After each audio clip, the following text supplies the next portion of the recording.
In Walking Dead, there's a limited amount of resources, and only so many people can get so many things, which is very similar to Survivor. Rule 1 of Survivor is assume that everybody is gonna betray you. Welcome back to Happy Hour. I'm your host, Lindsay Ames, and we are here to talk everything Walking Dead and enjoy a wonderful cocktail made by moi and a little bit of Zacapa Rum. Zacapa? Zacapa. Zacapa.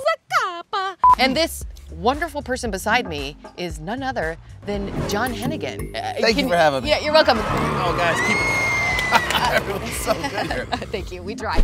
You may know John from his prolific wrestling career. Impact Wrestling, Lucha Underground, Yeah, WWE, AAA. I probably have more wrestling names than anybody else in the history of wrestling. You could probably Google that to verify. Johnny Mundo, Johnny Impact, Johnny Nitro, Johnny Blaze, John Morrison, Johnny Ultra, Johnny Defy. That's a lot of Johnny.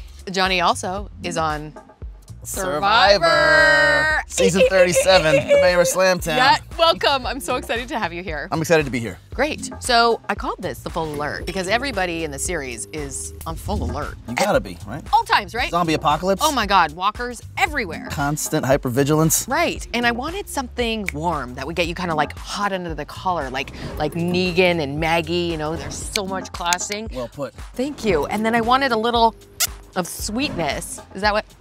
You know, just like, yeah, just like Anne, who comes to save a friend. That friend is Rick. Good stuff, Anne. Great. Way to save a friend. Great stuff, Anne. No one wants Rick to die, right? Nobody does, right? I mean, there's got to be somebody out there. Probably somebody. But it's not If you're that somebody and you're watching it, tweet us. Don't. You know what? Crawl into a hole and don't come out. So.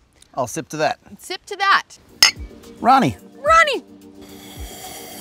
Oh, Ronnie.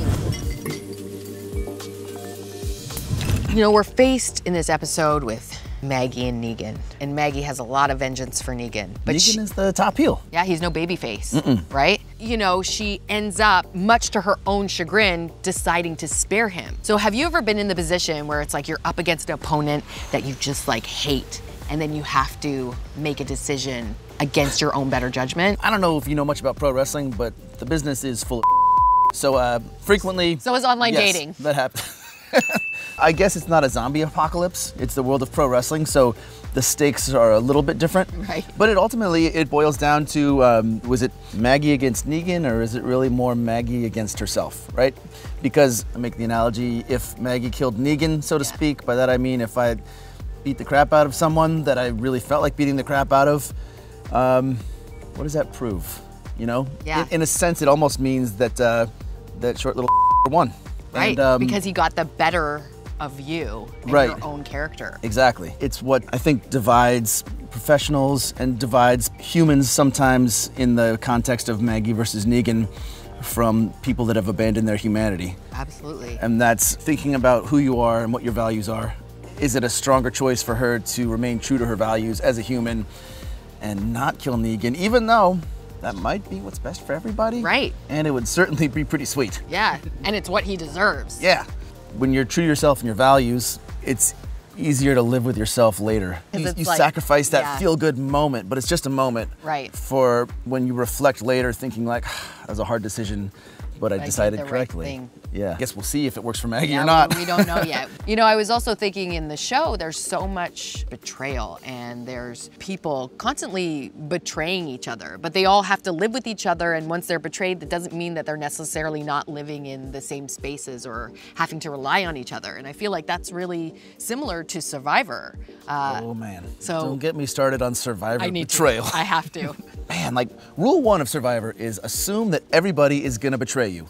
But as soon as you get to the island, you start bonding with people and you start making friends and you forget that. And I forgot it. You're sitting on a beach for hours and hours and hours. Yeah. And then you tell people like your secrets and like about yourself and your life, and then they betray you. But then it hurts. So we're gonna have to do another one of these shows. I know, yeah. And it's good. We'll discuss in detail later. In detail.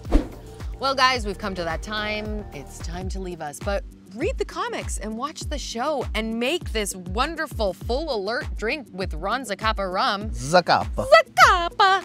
And if they want to find you, where can everybody you guys find are hungry for peanut butter and Johnny? You can follow me on Twitter @TheRealMorrison, on Instagram @JohnHennigan, and if you have the time, make sure to check out Boone the Bounty Hunter. It's on Netflix right now. Yes, go watch it. And if you want to find me, I am @Lindsay Ames on Facebook, on Instagram. I'm also @NoMealWasted on Instagram and Facebook also.